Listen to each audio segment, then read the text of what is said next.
2023 previous year question paper. सो आप paper 1 के start से क्वेश्चन देख रहे हो और साथ में ही अब जो सबसे इम्पोर्टेंट टॉपिक पेपर 1 में होता है वो न्यूमेरिकल आंसर्स होता है। और अगर वो आपका अच्छा है तो 20 क्वेश्चन बड़े आराम से आप बना लेते हो और काफ़ी इंपॉर्टेंट है पेपर में, है ना, क्योंकि स्टार्ट्स तो आप पढ़ ही रहे हो बिकॉज आप आईसीएस के लिए जा रहे हो। तो बहुत कम बच्चे ऐसे होते हैं जो डेडिकेटली स्टार्ट्स में न्यूमेरिकल एनालिसिस को टाइम देते हैं।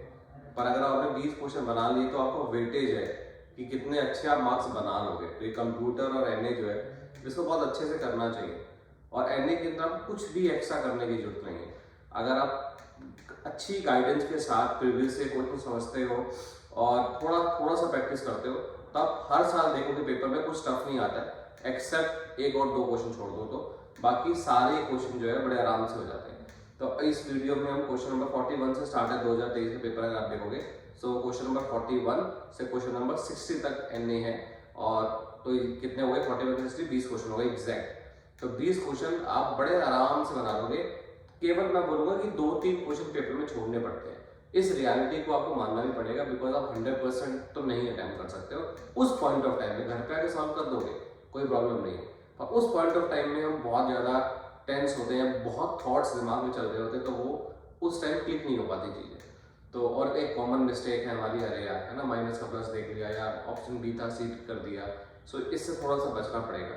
बाकी हम स्टार्ट करते हैं क्वेश्चन नंबर 41 के साथ। आप देखोगे कि ये बड़े इजीली हो जाएगा, बट आपको समझना भी पड़ेगा कि कंसेप्ट क्या कहता है। तो ऐसा नहीं करता कि सोल्यूशन देख लिया काम खत्म। और क्वेश्चन नंबर 41 में अगर आप देख रहे हो तो ये आपको दिख पा रहा होगा क्वेश्चन नंबर 41। सो कह रहा है what is the minimum number of arguments required to find the third divided difference of the function. Correct. तो यार 2 चीजें समझने वाली बात है। क्या क्या कि सर आर्गुमेंट्स क्या होता है, बहुत लोगों को तो यही नहीं समझ में आता आर्गुमेंट्स है क्या। तो अगर आप एमए की कोचिंग सपोज आपने कहीं से ली है या आपने पढ़ा है तो हम अपने इंस्टीट्यूट में हमेशा, जब भी मैं पढ़ाता हूँ इंस्टीट्यूट में, तो हम हमेशा बताते हैं कि what is argument, what is entry. Because MA में ये एक ट्रिक है। तो जैसे आप नॉर्मली फंक्शंस पढ़ते आए हो तो फंक्शंस में 2 वेरिएबल होते हैं। करेक्ट। फंक्शंस में जो होते हैं वो 2 वेरिएबल आपके पास होते हैं। जैसे अगर मैं बोलूं y is equal to fx, तो अगर ये 2 वेरिएबल है y is equal to fx, x and y are variable, तो आप देखोगे कि x का वैल्यू मैं पुट कर सकता हूं, y का वैल्यू अपने आप आएगा। किस पर डिपेंड करेगा? x पर डिपेंड करेगा। सो y कौन है? डिपेंडेंट वेरिएबल है। x कौन है? इंडिपेंडेंट वेरिएबल है।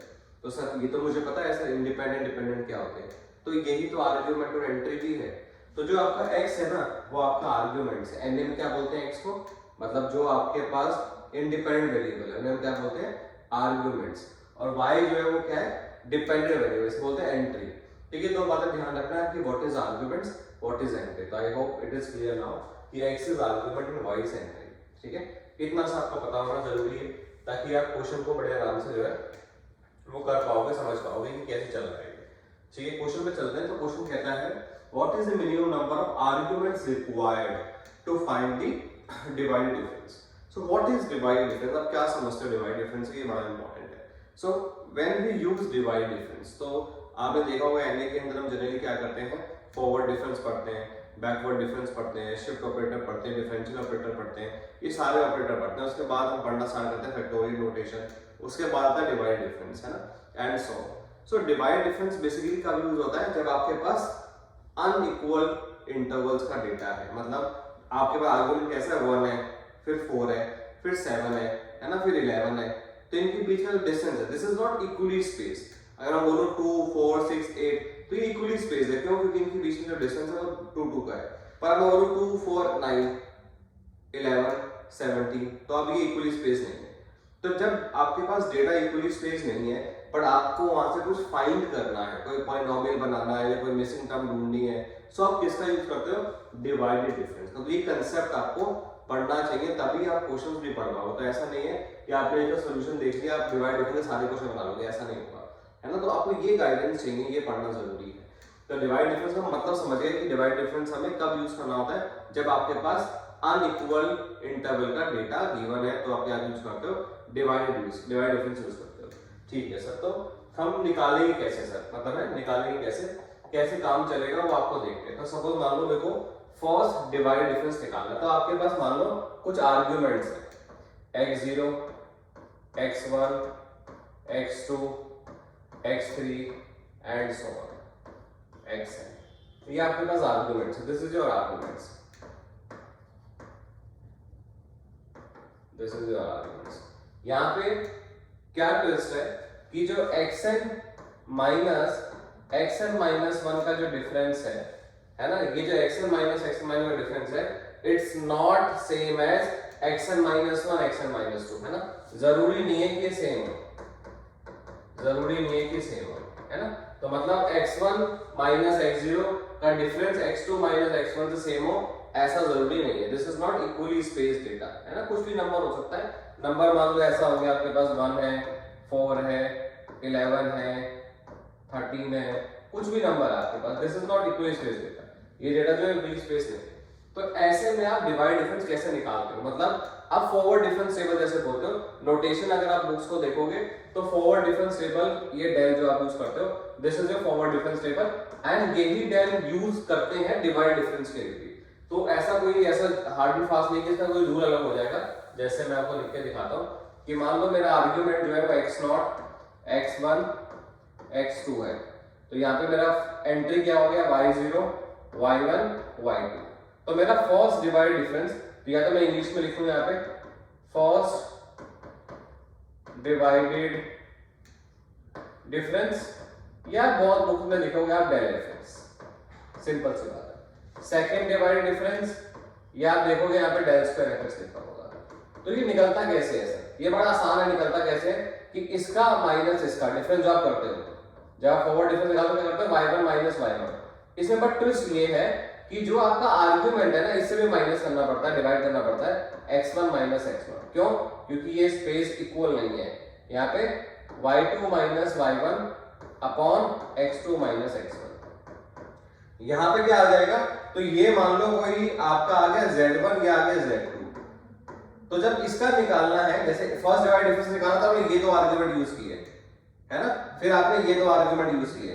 तो अगर आपको सेकंड का निकालना है तो आपको तीनों आप आर्ग्यूमेंट यूज करने पड़ेंगे। तो मतलब ये क्या हो जाएगा, z2 माइनस z1 ऐसा, और x2 माइनस x1 ऐसा, ठीक है, सिंपल सी बात है। तो अगर आप देख पा रहे हो, अगर मुझे फर्स्ट डिवाइड डिफरेंस निकालना है तो मुझे कितने आर्ग्यूमेंट की जरूरत पड़ रही है, 2 की। अगर मुझे सेकंड डिवाइड डिफरेंस निकालना है तो मुझे कितने आर्ग्यूमेंट की जरूरत पड़ रही है, 3 की। तो अगर मुझे थर्ड डिवाइड डिफरेंस निकालना है तो मुझे कितने आर्ग्यूमेंट की जरूरत पड़ रही है, 4 की। सिंपल सी बात है भाई, एक में 2 की पड़ रही है, 2 में 3 की पड़ रही है, 3 में कितने की पड़ेगी, 4 की। सिंपल सी बात है ना, कोई ऐसा हार्ड एंड फास्ट रूल नहीं है इसमें, या कोई बहुत लंबा चौड़ा कंसेप्ट नहीं था जो हमें पता नहीं था।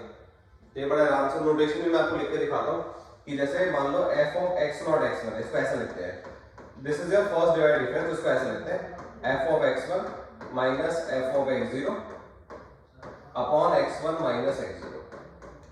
This is your first divide difference, this is your first divide difference. इसको ऐसा भी लिखते हैं। अब मान लो सर मैं तो ये नहीं पढ़ के जाता, मैं तो ये आपकी नोटेशन को याद नहीं रखूंगा, मैं वो गारंटी देता हूं अगर आप सारी नोटेशन नहीं पढ़ के जाते, आपसे इसी पेपर का अगला क्वेश्चन सॉल्व नहीं होगा। तो इसलिए इंपॉर्टेंट है एक अच्छी जगह आपको पढ़ना या अच्छे से पढ़ना, ताकि आपको समझ में आए कि सर मुझे सिर्फ रटवाओ मत, मुझे सिर्फ क्वेश्चन का आंसर मत दो, आप हर नोटेशन बताओ, हर चीज बताओ, ताकि एग्जाम में कभी ये आ सकता है, कभी ये आ सकता है, कभी ये आ सकता है, आपको समझ में आना चाहिए तीनों का मतलब एक ही है, डिवाइड डिफरेंस। तो इसको आपको समझना है कि इसको हम ऐसा लिखते हैं। तो ये आपका फर्स्ट डिवाइड डिफरेंस है। सर फर्स्ट डिवाइड डिफरेंस किसी और आर्गुमेंट का निकाल के दिखाओ, मैं किसी और आर्गुमेंट का निकाल देता हूं। अब देखना इस बार मैं क्या करूंगा, ये कर दूंगा f of x1 minus f of x2 upon x1 minus x2। Sir ये क्या कर दिया आपने, अभी तो आपने बोला x1 माइनस x0 होता है और x1 माइनस x0, अब आपने x1 माइनस x2 लिख दिया। तो आप मुझे खुद बताना कोई फर्क पड़ता है, अगर मैं x2 माइनस x1 करूं और x2 माइनस x1 नीचे करूं तो माइनस ऊपर से कॉमन, माइनस नीचे से कॉमन, खत्म। तो इसका मतलब ये एक प्रॉपर्टी आपको समझ में आ गया कि डिवाइडेड डिफरेंस जो होता है वो सिमेट्रिक होता है।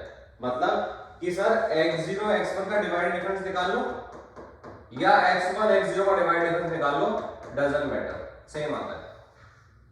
तो ये प्रॉपर्टी के आप प्रीवियस में देखोगे और लास्ट और थोड़े से प्रीवियस पिछले वाले प्रीवियस में, तो दिस इज द पॉइंट जो पेपर में पूछा गया कि divide difference are symmetric, yes divide differences are symmetric.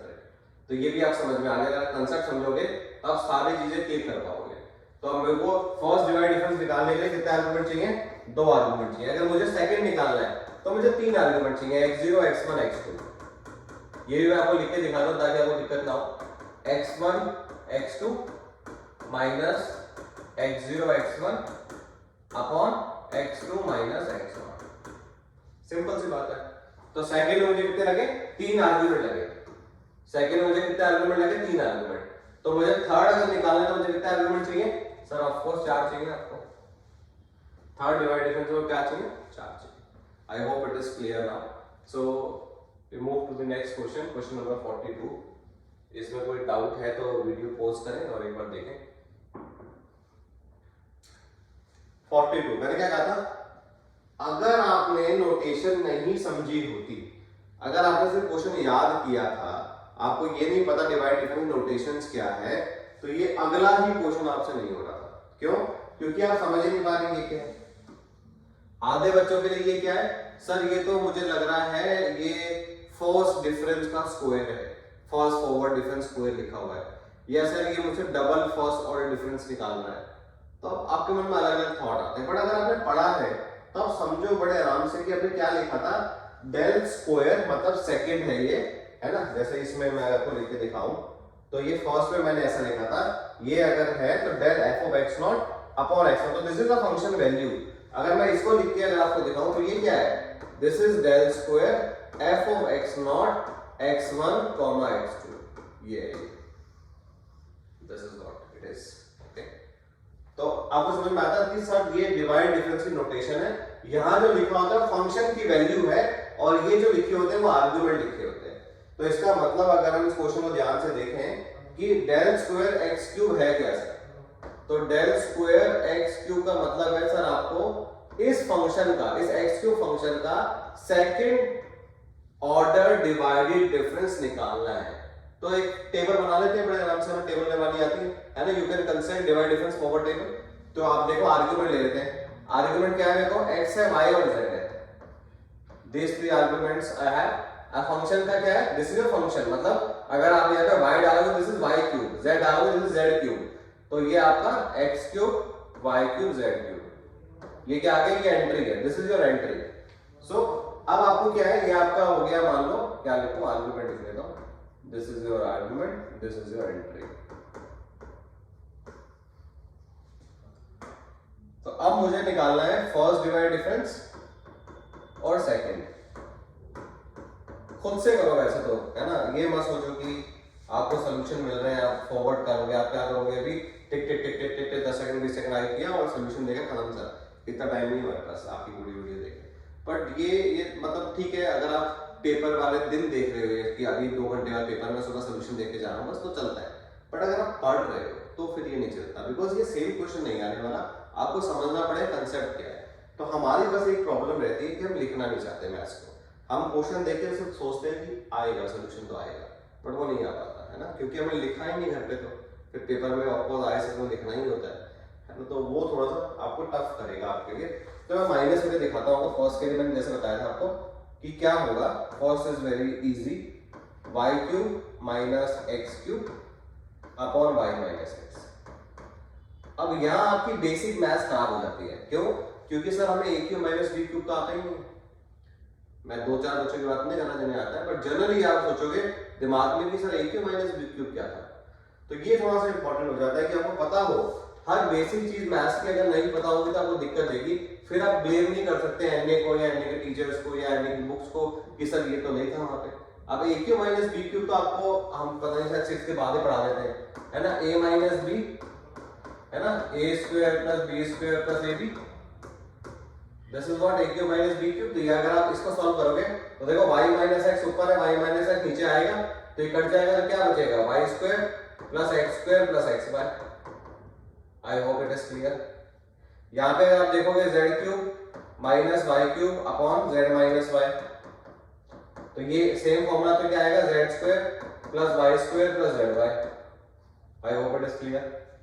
अब सेकंड निकालना है तो दिस माइनस दिस, तो z square plus y square. देखो यही गड़बड़ हो जाती है, माइनस में ही सबसे बड़ी गलती होती है पेपर में। कि सर हमने माइनस ढंग से नहीं किया, मेरे को ना y को x दिख रहा था, x मेरा y दिख रहा था। ये आपकी तकलीफ सबसे बड़ी होती है एग्जाम में।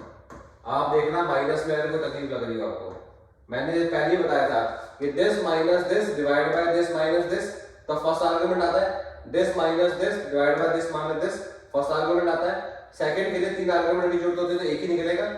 सेकंड अगर आपको निकालना है तो आपको तीन आर्गुमेंट चाहिए, तो तीन आर्गुमेंट दिए तो एक निकल सकता है, 6 आर दिए हो तो 2 निकल सकते थे, है ना, ऐसे सो। तो मैंने क्या किया, this minus this whole divide by z minus x, वो किया। सॉल्व कर लेते हैं इसे सर। तो मुझे दिख रहा है वाई स्क्वायर माइनस वाई से कट जाएगा, तो यहाँ से Y square minus X square आ जाएगा, ये sorry Z square minus X square आ जाएगा। और यहाँ पे मुझे दिख रहा है ये जेड वाई है और ये वाई एक्स है, क्या कॉमन ले सकता हूँ, वाई कॉमन ले सकता हूँ, तो जेड माइनस एक्स अंदर आ जाएगा। नीचे भी जेड माइनस एक्स है, तो आप देख रहे हो अलग अलग करूंगा तो Z square minus X square is Z minus X, Z plus X plus Y Z minus X upon Z minus X. तो Z minus X to Z minus cancel out हो गया और ये यहाँ से भी कैंसिल आउट हो गया, तो what I get Z plus X plus Y, तो मतलब X plus Y plus Z, this is the solution.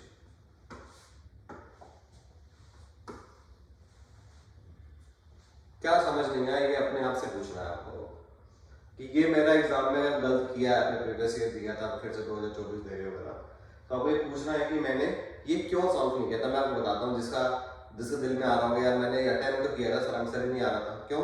क्योंकि आपने ना इसको एज इट इज लेके चला, आपने ये एज इट इज लेके चला, ये एज इट इज लेके चला, ये नहीं किया आपने पेपर में। आप इसमें से इसको माइनस करके फिर नीचे लिख रहे हो जेड माइनस एक्स, पेपर है वो, इतनी बड़ी कैलकुलेशन है, इतने बड़े नंबर आपको सॉल्व नहीं हो पाएंगे। तो मेक इट सिंपल, तब जाके आपका एग्जाम आपको अच्छे से देखेगा, वरना बेटा टफ हो जाएगा। तो मुझे खुद को पर्सनली फील होता है कि ये जो यूपीएससी का एक ऐसा एग्जाम है ऐसे जिसमें अगर आप डेडिकेटली थोड़ी सी मेहनत करते हो ना, कि मतलब एक्स्ट्रा ऑर्डिनरी नहीं कह रहा, बहुत एक्स्ट्रा ऑर्डिनरी करनी पड़ती ना आईएएस आईपीएस, वो नहीं करनी पड़ती। अगर आप फंडामेंटली करेक्ट हो, आपका बेसिक करेक्ट है, आपकी थ्योरी करेक्ट है, तो आप मुश्किल नहीं है। एटलीस्ट पेपर 1 बहुत आसान है, पेपर 1 जिसमें आप अच्छे नंबर अगर स्कोर कर लेते हो, मतलब 150 तक पहुंच जाओ आप, तो आपके बल्ले बल्ले हैं फिर तो, है ना। फिर तो आपके थोड़े थोड़े पेपर 10-15 नंबर कम भी रह जाए तो क्या फर्क पड़ता है, क्योंकि आप बहुत अच्छा स्कोर कर चुके हो, तो बहुत इजी आता है, इसमें कभी छोड़ना नहीं चाहिए। तो I hope it is clear. Any doubts? Video pause करें और समझें और देखें कि हमें क्या समझ में आया। So we move to the next question, which is question number 43। आज हम 5 करेंगे, है ना। तो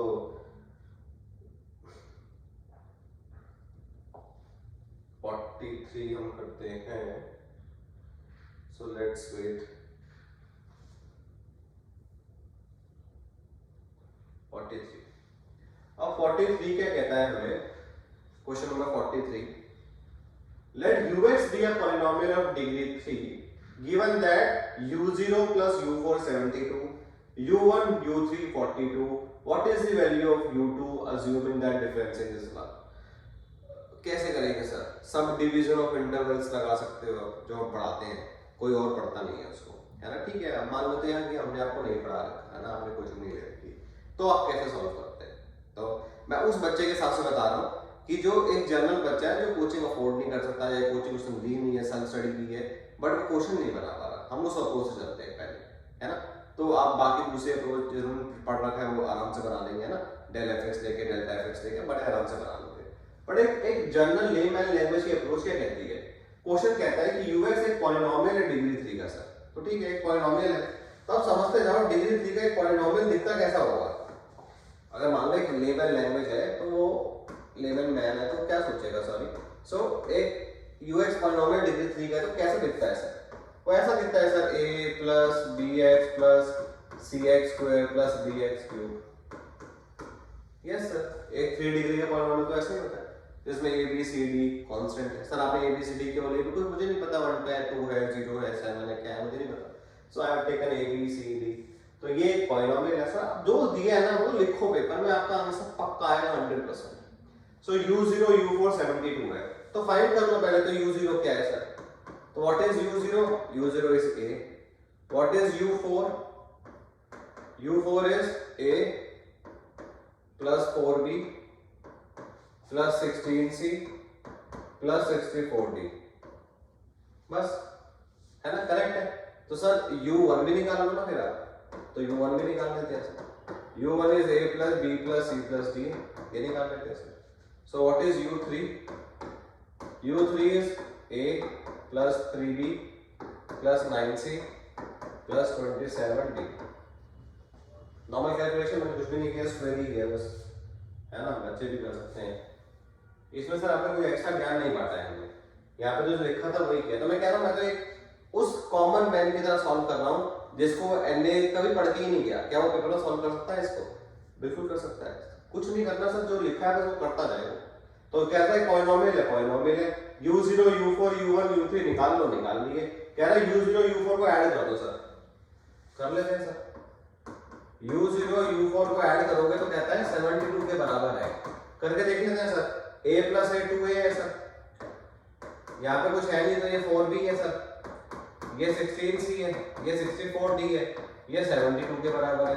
अब मुझे दिख रहा है 2 कॉमन आ सकता है तो मैं कर देता हूँ, a plus 2b plus 8c plus 32d, correct है, हाँ या ना, इज इक्वल टू 36। तो this is the first equation. यही तो करते हैं आप, मानो कुछ नहीं आता हमें, ये लेके चलते हैं सर, हमें तो एनए का ज्ञान नहीं है, तो क्या हम एक क्वेश्चन पेपर बना लेते हैं? देखो करके देखते हैं। u1 u3 42 के बराबर है, कर लेते हैं सर। u1 u3 42 के बराबर, ऐड करना जरा बेटा। a plus a 2a, b plus 3b 4b, 10 कुछ इधर उधर कर दूं तो बता देना, 28d is equal to 42। Sir ये भी लग रहा है कि 2 कॉमन आ जाएगा, कर दो बेटा। a plus 2b plus 5c plus 14d is equal to 21। Second equation, second equation. कोई दिक्कत यहाँ तक? Any doubt? यहाँ तक कोई डाउट है तो पूछेगा, किसी बच्चे को यहाँ तक कोई डाउट है? नहीं है, ठीक है। सो आगे चलते हैं हम, क्वेश्चन तो दिखता रहेगा, ठीक है। सॉल्व करने के लिए थोड़ी जगह कम पड़ रही है, तो क्या करें, ये हटा दें, हटा देते हैं ना, आपने लिख ही दिया होगा। तो इसको माइनस करते हैं क्या, लग तो रहा है सीधा सीधा, 1 माइनस 2 कर देते हैं, तो क्या आएगा, a minus a cancel out, लिख लेते हैं चलो।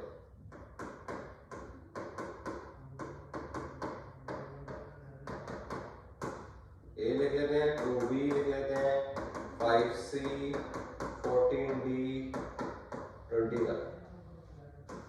पहले खुद से करेंगे एक बार, इसको मत देखो, पेन पेपर लेके बैठे तो खुद से करो जल्दी से। Cancel cancel, 8 minus 5 3c, correct है ना, and this is 18, correct, and this is 15, correct है। तो सर अब कैसे सॉल्व करोगे ये आप? तो मुझे ये क्लियर नहीं हो रहा था, ये मुझे 6th क्लास में पढ़ाया था किसी ने, कि अगर आपके पास 2 इक्वेशन है उसमें 4 वेरिएबल, आप सॉल्व तो नहीं कर सकते, है ना, 2 को आर्बिट्री मानना पड़ेगा। तो मैंने क्या किया, उन 2 को सॉल्व किया और मेरे पास अब आ गए 2 वेरिएबल, मुझे एक की वैल्यू चाहिए, तो मैं क्या करूं, तो मुझे सिंपल दिख रहा है, एक को 0 ले लेता हूं, तो अगर मैं c को 0 लूंगा तो 15/18 फ्रैक्शन नंबर आ जाएगा, बेकार लग रहा है मेरे को तो सर। तो अगर आप b को 0 ले लो, if you take b 0, you get c का वैल्यू सीधा सीधा, है ना।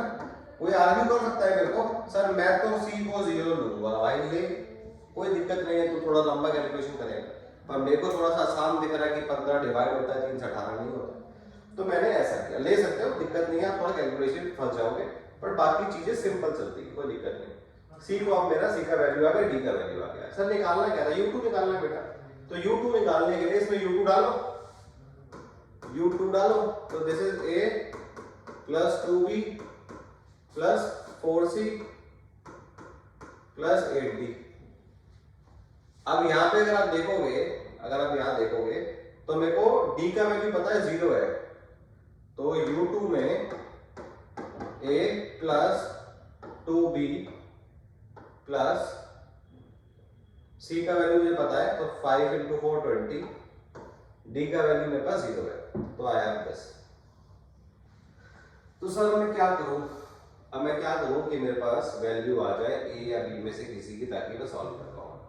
तो आप देखो कुछ कर सकते हैं क्या, आप देखो इसमें से कुछ ऐसा जुगाड़ से बनाए तो काम हो जाएगा आपका। यहाँ पे कोई और इक्वेशन बनाए और एक चीज करें, तो हम क्या करना हमें चाहिए कि हमारे पास आंसर आ जाए। ये अब आपको 1 मिनट सोचना, मैं 1 मिनट पॉज करता हूँ यहाँ पे कि आप समझ पाओ कि यहाँ पे क्या इधर हुआ उधर हुआ, कि कैसे ये बन रहा है फटाफट से। नहीं, आप इस फर्स्ट वाली इक्वेशन को तो यूज कर सकते हो बेटा, इस फर्स्ट वाली इक्वेशन को यूज कर लो। आप कैसे यूज करोगे, तो सर जो वैल्यू आया था आपका डी और सी का, उसको यहाँ डाल देते हैं एक बार। तो यहाँ डाल के देख लेते हैं एक बार कि क्या आता है। तो यहाँ डाला तो ए आ गया, प्लस 2b आ गया, प्लस दिस इज 8 5 40, और d का वैल्यू 0 है तो 36 कर लेते हैं। तो a plus 2b 36 minus 40 which is -4। I can take a 0, क्यों, क्योंकि सर b का वैल्यू चाहिए, तो b का वैल्यू -2 आ गया। सर b को 0 ले लेता तो ये -4 आ जाता, बिल्कुल आ जाता, कोई दिक्कत नहीं है, तो लिख लीजिए। तो आपके पास काफी सारी वैल्यू आ गई है। तो a की वैल्यू अगर आप देखोगे 0 है, b की वैल्यू देखोगे -2 प्लस 20, तो this is -4 plus 20 is equal to 16।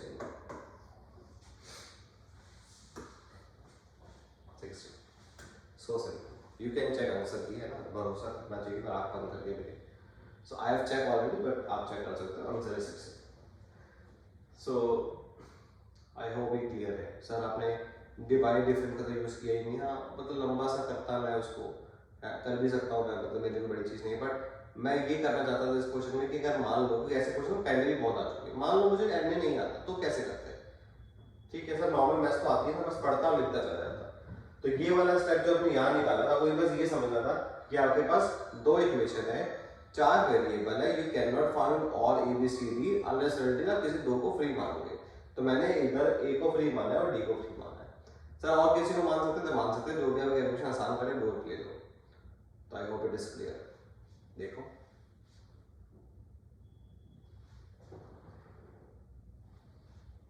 So next question is question number 44। तो इसको ध्यान से देखेंगे, ये बड़ा ही आसान क्वेश्चन दिखता है ना। So if differencing interval of length h then what is this value. अब बड़ा ही टेंशन आ जाता है, ये क्या आ गया सर, है ना। अब इसने बहुत कंफ्यूज किया। अगर आप देखोगे हमें क्लास में भी इसकी वैल्यू निकाली होती है, इसकी वैल्यू निकाली होती है। तो अगर आप ये ध्यान से देखोगे तो बाकी आप आराम से निकाल लोगे। तो आप स्टेप बाय स्टेप चल रहा है। So this is del of tan inverse x। Sir कैसे निकालते हैं forward difference. So what is del fx, क्या लगता है आपको, what is del fx। del fx is nothing but f of x plus h minus f of x। This is del fx, है ना, forward difference, forward difference. तो इस पर लगाऊंगा तो क्या आएगा, this is sir tan inverse x plus h minus tan inverse x। यहाँ पे आपकी मैथ्स खत्म हो जाती है, क्यों, क्योंकि sir tan inverse a minus tan inverse b का फॉर्मूला तो कभी पढ़ा ही नहीं था। तो बस अगर नहीं पढ़ा तो ये क्वेश्चन आप नहीं कर सकते, है ना, फिर जय माता दी करनी पड़ती, शायद वो काम आ जाती। तो tan inverse a minus tan inverse b किसके बराबर होता है, तो this is equal to tan inverse a minus b upon 1 plus a b के। प्लीज याद रखेंगे इसे। तो ये क्या हो जाएगा, this is tan inverse x plus h minus x upon 1 plus x plus h into x। I hope you got this point। So this is tan inverse, this is cancel out, तो you get h और नीचे बचा 1 plus x square plus hx। ये किसकी value आ गई, इसकी value आ गई है, इसकी वैल्यू आ गई। तो बिहार क्या बचा हुआ है, x square plus hx plus 1 tan of what is tan inverse, इसका वैल्यू क्या आ गया हमारा, तो this is tan inverse h of 1 plus x square plus H x. तो tan ऑफ tan इनवर्स 1 हो गया, तो x square plus H x plus 1 into H upon 1 plus x square plus H x. देखो कितना सुंदर बना के दिया उसने। इसे सुंदर क्या करके देगा आपको, है क्या चाहोगे आप इससे कि भाई तू ये कर दे, इतना सिंपल है ना। तो आपको ये कर दे दिया, ये आपने यहाँ उठा दिया। इसे सिंपल कैसे पेपर बनाएगा, कैसे? तो जिसका अगर ये छोड़ के आया पेपर उसे थोड़ा सा दुख हुआ होगा यार, पर दुख नहीं होना, कोई बात नहीं, सब पार्ट ऑफ जॉब। सो हो जाता है, कभी नहीं समझ में आता, कभी हमारे साथ भी ऐसा हो जाता है, तो बड़ा आसान होता है बाद में समझाना, बताना या फील करना। बट पेपर ऐसे बोलो, पेपर का प्रेशर बहुत ज़्यादा होता है, तो इसलिए जस्ट ट्राई टू अटेम्प्ट या just try to correct 70% paper, है ना। अगर आप उस पर फोकस करोगे ना 70% में, तो आप हमेशा सक्सेस हो जाओगे। 100% पे करोगे तो आप वही आर पार खेल रहे हो और फिर पार ही होता है, आप तो कभी नहीं होता उसमें। तो इसलिए थोड़ा सा फोकस है करोगे तो बड़ा आसान है। तो this is question number 44। I hope it is clear. So next question is question number 45 and ये बहुत ज्यादा आसान है ना। तो ये फिर से अगेन वही फैक्टोरियल नोटेशन का क्वेश्चन है, तो ये मैं कहूँगा कि आप खुद से सॉल्व जरूर करें। क्या करना है वो मैं आपको सारा समझाता हूँ, कुछ भी नहीं करना। कह रहा है x की पावर जो r है वो ऐसे लिखा गया है, तो मतलब फैक्टोरियल कैसे लिखा जाता है आप खुद ही बता दो मेरे को। How to write factorial x n, अगर या n फैक्टोरियल है या 3 फैक्टोरियल लेते हैं तो आप कैसे लिखते हो इसको, 3 2 1, ये मैथ्स का फैक्टोरियल है। ये किसमें, न्यूमेरिकल राशि का फैक्टोरियल है, x की पावर आ, तो उसमें क्या लिखते हैं कि अगर x की पावर 2 है तो इसको आप लिखते हो x x माइनस 1। x की पावर 3 है तो आप लिखते हो x x minus 1 x minus 2। अगर x की पावर 4 है तो आप लिखते हो x x minus 1 x minus 2 x minus 3 and so on. मतलब यहाँ पे कुछ नहीं, बस खत्म हो गया एंड सो ऑन। तो वो कह रहा है कि what is the coefficient of x की पावर 4 इन दिस। तो आपको करना क्या, कुछ नहीं करना ना, क्वेश्चन तो कितना ही आसान कर दिया उसने आपके लिए। तो क्वेश्चन तो उसने हलवा बना दिया कि भाई 2 x की पावर 5 है, x की पावर 5 को लिखना है x minus 1 x minus 2 x minus 3 x minus 4 minus 5 x minus 1 x minus 2 x minus 3 and so on. इसके आगे लिखने की जरूरत है नहीं, क्योंकि सर x क्यूब है, तो x क्यूब में तो x4 का कोएफिशिएंट तो कोई बनेगा नहीं भाई। मल्टीप्लाई करोगे x4 जहां आएगा वो यहां ही आ सकता है ना। 1 2 3 4 यहां आ सकता है, यहां आ सकता है, इसके बाद तो आएगा क्योंकि ज्यादा x क्यूब में x माइनस 1 x माइनस 2 है, तो इंटू करोगे तो x क्यूब आएगा बस। तो ये सारे टर्म बेकार है, इसका कोई मतलब नहीं है, केवल इन दो को सॉल्व करना है। तो आप सॉल्व करोगे तो इससे देखोगे आंसर आपके पास आएगा 20। इसको थोड़ा मल्टीप्लाई करना और इसका साथ साथ दिख ही रहा है कि ये -5 है, तो ये -20 आएगा, सॉरी, और ये -5 है, तो which is answer is -25। You can verify. तो सिर्फ मल्टीप्लाई करना और क्वेश्चन को मैं मल्टीप्लाई करके वीडियो बहुत लंबी नहीं करना चाहता, बिकॉज मैं x इसको क्या लिखूंगा x² माइनस x, फिर इसको इससे करूंगा, फिर इसको इससे करूंगा, इसको इससे करूंगा, ऐसा कर लो। या दिमाग में लगा सकते हो कि कहाँ पे x4 बन सकता है, ये आप थोड़ा सोचोगे तो आपको ज्यादा फील होगा। आप घर में बैठना तसल्ली से, है ना, नॉर्मल कैलकुलेटर में करोगे 1 सेकंड में हो जाएगा। x माइनस 1 x माइनस 2 लिखोगे 1 सेकंड में नंबर आता है कि भाई ये मैक्सिमम कोएफिशिएंट है। पर आप दिमाग भी लगाओ ना कि कहाँ से मैक्सिमम बन सकता है। तो ये x हो गया, तो इधर मल्टीप्लाई करोगे तो ये 2x हो जाएगा, है ना, ये आपका 6 हो जाएगा। यहां से क्या होगा x² sir x³ sir x4, ये बन गया। और सर यहां से अगर आगे जाऊं तो क्या बन जाएगा, तो भी बन जाएगा, ये वाला x है, इस वाले x से बन जाएगा, तो 2 बन रहे हैं यहां से, है ना। एक तो ये वाला दे रहा है सर, ये x और ये x, और ये वाला x जो यहाँ पे आ जाएगा, जैसे मैं इसको यहाँ पे लिख लूंगा। ये दिमाग वाली कैलकुलेशन है थोड़ी सी। आप ये सोचोगे सर ये तो घरदा मजदूरी टाइप दे दिया उन्होंने, क्वेश्चन करते जाओ मल्टीप्लाई दे दिया, पर ठीक है, क्या फर्क पड़ता है, ऐसे बुरा नहीं मानते। तो x² x³ x4 ये बन गया। यहाँ देखना, ये वाला एक मल्टीप्लाई जब करोगे आप इस वाले को इससे करोगे 2x, फिर जब मल्टीप्लाई आगे करोगे तो 3x², ऐसे बनाओगे 2 बन जाएंगे आपके पास, तो ये 2 आ जाएंगे यहाँ से आपके पास। तो ये बस कोएफिशिएंट डिराइव करना है। तो आई होप कि अभी 5 क्वेश्चन को समझ में आए, खत्म नहीं हुई है सीरीज, 45 तक पहुंचे हैं अभी, 46 से लेकर 60 तक बचे हैं। तो धीरे धीरे करेंगे, पर आपको ट्राई करना है खुद से और फिर कंपेयर करना है हमारे सोल्यूशन से कि आपको कोई बेनिफिट हो रहा है या नहीं हो रहा है।